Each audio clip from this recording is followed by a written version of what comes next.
Good to have you on Business Glide. And of course, you are in the right place for matters public policy analysis, business, and a bit of economics. I am here, Richard Mwenje, of course, economist by all credentials possible and also by experience. But I have with me a gentleman, self-proclaimed economist, the low budget version of it. Professor Herman Manyora, good to see you. Good to see you, Richard. You're doing well? Yeah. You taught me some bit of economics. Yeah. Well, you taught me literature, not economics. Yes, yes. So be at peace when I say you are self-proclaimed economist. No, I'm not a self-proclaimed economist. I'm a person who understands political economy. I'm one of those people who believe firmly that you don't need to go through formal training. You heard me shouting outside there about some lawyers representing me in a case. And they just blundered I was following online. So I'm just wondering, can such a lawyer stand with me in court? There are jurisdictions like the UK, I think, where you don't have to be a trained lawyer to be allowed to practice in court. The other day you reduced... How many of these lawyers can stand with me in court? So then you say I'll be a low budget lawyer. How many? You reduced... I've listened to all these lawyers in this country. I'm not seeing any more than 5 of them who I can argue with in court, if I'm allowed. More reasons you reduced law profession to English, just basic English? So even these economists you are saying, I can teach them basic economics. Let's go on. I hope you'll have a change of heart as we start the new year in the next few days. Yes. But then again, Prof, this is a sector that is dear to your heart, but you feel things are not going right. That's the Boda sector. Yes. And of course, we cannot deny them the fact that they're making a contribution to our transport sector in terms of the revenue from the sector. Yes. But the cry from Kenyans is the state of disorder when it comes to Boda operators. Yes. Even motorists in major towns would say they're a menace. Yes. So how then do we streamline our transport sector, especially in urban areas, where if Manyora is driving along the way, he feels the Boda people also have a right of way, but they should do it in maybe in a more nicer way. How do we start this journey in just streamlining the Boda sector? You know, you can only streamline that which is streamlinable. This isn't... Are we together? I'm aware about livelihoods and everybody should be allowed live and let live. But some chaos cannot be corrected. You can only dismantle. I laughed when President Uhuru, you remember with Mutahi Ngunya and the rest, they were celebrating the slum upgrade. How can you upgrade Kibera? That's something you bring down. You can't upgrade it. The cost you can upgrade other things which to me are still slums, but you cannot upgrade Mukuru Kwanjenga. How can you upgrade? You dehumanize people to that level. How can you upgrade Kibera? It's not possible.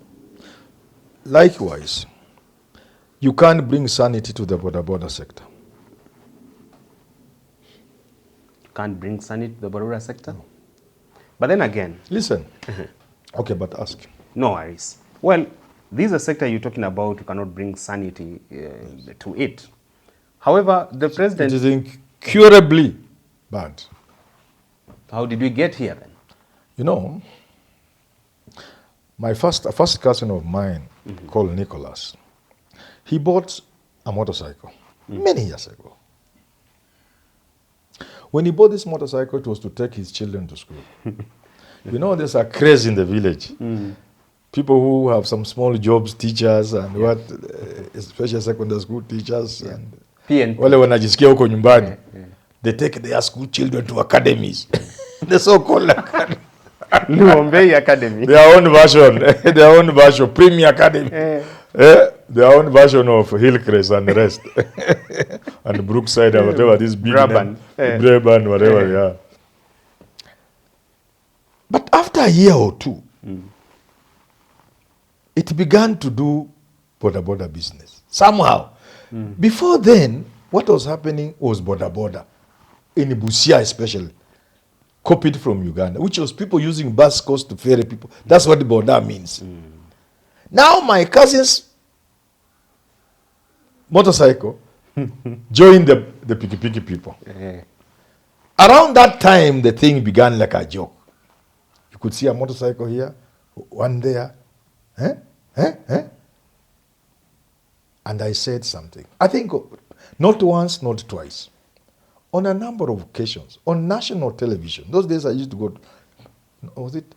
Yeah, when they were picking, I used to be a regular on TV, I think. Or in the media writing, I can't remember where. That said this. We are a courting disaster. Countries where these motorcycles are, they have morphed into a situation of gang violence. The motorcycles across the world are associated with gang violence. And I said, NIS, at that time it was something, NSC something. I said NIS should advise government to stop these motorcycles from coming into this country. There will be a menace and you will not control them. Today, if you are involved in an accident with a Boda, they will come and beat you. It is like a cross. Have you seen a cross outside? There are very many here outside these days. I don't know why. Yeah. You kill one of those crows, and I'm advising Kenyans, never kill a crow. Iko na white hapa. Usijaribu kuwa that black thing with white. Never kill one. You will see 10,000 of them outside here. You can even run away from your home.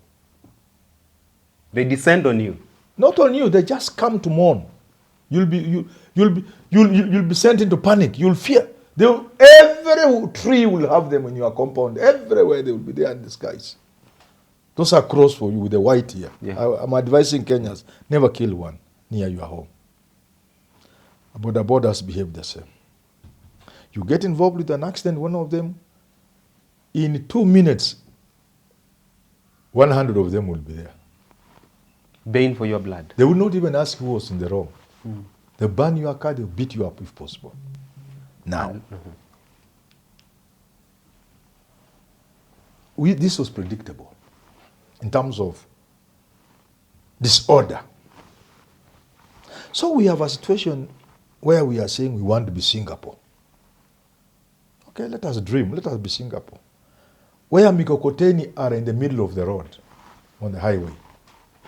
Major roads of the town, you find a mkokoteni. So traffic cannot move because of a mkokoteni. That mkokoteni is a hand-cut puller. It's a Kenyan, I know, and they want to eat. Marikiti. But you cannot stop an economy which, if it does well, it will reach you and yourself. The ripple effect. Yes. We have a country where we are a tuk-tuk economy. Causing jam, not flowing. And we say, yes, a person must earn a living. Fine, let them earn a living. Hustlers. Then we had the menace of Matatu. They must earn a living. Fine, they are Kenyans. But they block the city. So the city can't move.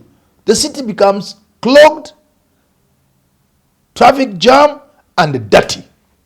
Then in your foolish head, because your head is completely foolish, it's empty, you are still talking of inviting investors.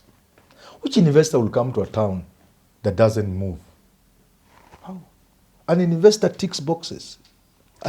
The people you see, most of them, these are crooks coming to make easy money in Kenya. But a serious investor will tick boxes.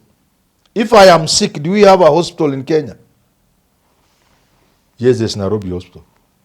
That's why I wonder, these people who are killing in Nairobi Hospital and even being aided by people who stand to benefit from Nairobi Hospital, including the judiciary. They are killing an asset that will benefit them themselves. If you are a judge and you fall sick, where will you? If you collapse in court, where will you be rushed? Without thinking, where will the people rush you? Nairobi Hospital. From Milimani there, I was Supreme Court. And you are busy making sure the things are not going right in Nairobi Hospital. So an investor will look at, there's a hospital in Nairobi, tick. If I became sick, I can go somewhere. In record time. Yes, before, even with his first aid, before I'm flown to London or South Africa or India. An investor will look at things like, if I get an urgent call from my house that my child has something, has swallowed a pin or whatever it is, or a pay, I need to organize quickly.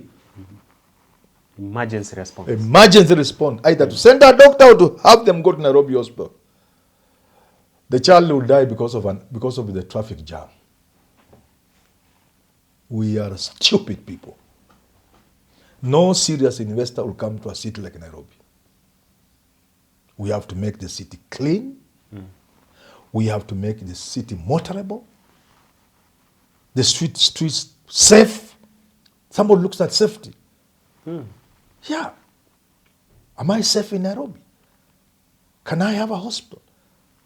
Is traffic flowing? Those are the boxes that somebody ticks. Now, matatus have clogged the streets. Nairobi, it's not moving.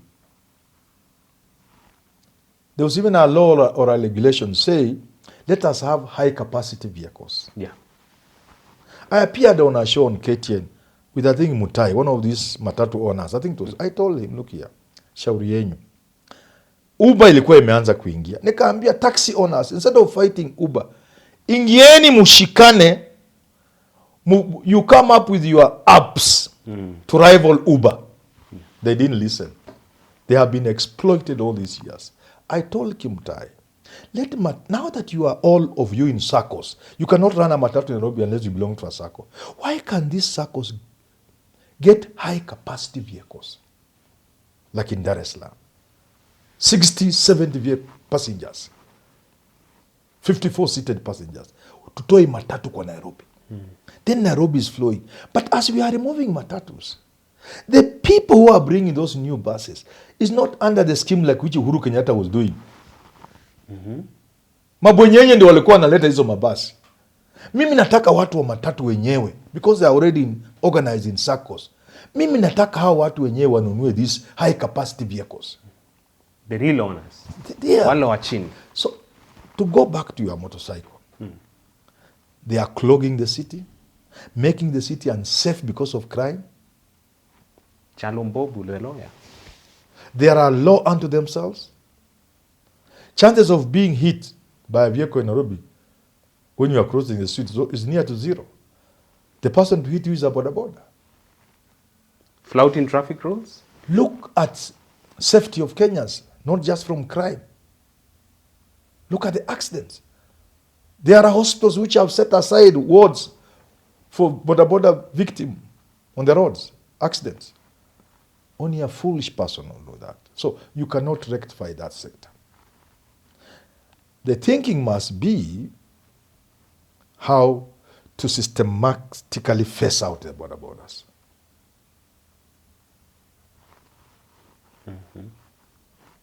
Inbuilt in that program will be livelihoods. Yeah. How will they, because they are Kenyans, transition so that they don't die from hunger? Yeah. Because we are getting rid of them. But finally, that boda rider, I have had my friends, including John, let's not mention the other name, who told me, Manyora, mimi sasa naona niko sawa. Nimenunua boda ine. I have had friends, including some of very close relatives of mine who have bought. Some of them hiding from me. That na nibebaga tu si yangu. Ni yako hii. Because mimi sijabeba uji hapa. I'm yet to find a person who tells me they have made money from that. No grass to grace story? Anybody who is like a taxi today, that I'm buying Uber. I'm yet to get somebody who says me, I've made hii Uber nimenunulia ingine na nimesomesha watoto. Na nimejenga kamakis. I'm saying this. Even boda is not a business. Come on. Boda is only a business to the Chinese and Indians who are selling the machines and the insurance companies for those who are insured. But the operators, there's nothing in it. It's not a business. Me, I know business. I'm not a businessman, but I know something that can make money. You cannot make money from pikipiki. You can't earn money from pikipiki. More of a health risk, pneumonia, It's and nothing. all that. And the number of cases of pneumonia and the socio-cultural aspects of these young boys messing up primary school girls by buying them chips mwitu. So when you look at the totality of it all, and a country must think strategically. When security people in the military, in the NIS, when they talk of security, it is called strategic security. Not security in the traditional sense. It is strategic security. You cannot talk of security in the traditional sense. Strategic. It looks at all these things within the context of the society. So, very finally, the person who is doing Boda, and I know some at home who have done, the ones I know and the ones at home and Langata where I have been for a while, who have done it for 10, 15 years. If you ask them, unataka somesha mtoto na boda? Mtoto wako ameitwa Lions High School, utamsomesha na boda? The answer is no. Ataitwa shule nzuri, utampeleka day school, ungangane na hiyo day school. Fortunate. The final question, umuulize, is this something you'd want your son to do? No. My son to be a boda rider, no. Oh, unataka your son asome, si ndio? Hii pesa hutapata hapa ya kusoma. Number 2, utaki akuwe boda rider, unataka fanya nini? So what do you want your son to do? Because a doctor will want the son to be a doctor. Wewe unataka mtoto wako afanye? Mtoto wangu apate kazi. Ama ni uongo? Yeah. The boda rider in Nairobi would want the daughter to get a job. The boda rider in Nairobi would want the son to be employed somewhere. The boda person is contributing to making conditions horrible in Nairobi. And such a horrible conditions cannot attract investors. Must dismantle. In the absence of investors, then your son as a boda rider, you will not get a job. Your daughter will not get a job. Because this is not a city in which an investor can come. They better go to because things are not working in Nairobi.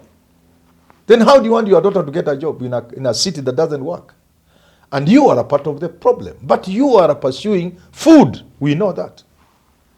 So it is a responsibility of leadership not to exploit the ignorance and the misery of the citizens. Politicians exploit the misery, the suffering, the helplessness of the people for their own selfish ends. Tetele boda mtu asiguze. Anataka kura. Nitatoa watu wa bodaboda hapa. Tunatoa tax. We are removing tax on boda. They want to be popular.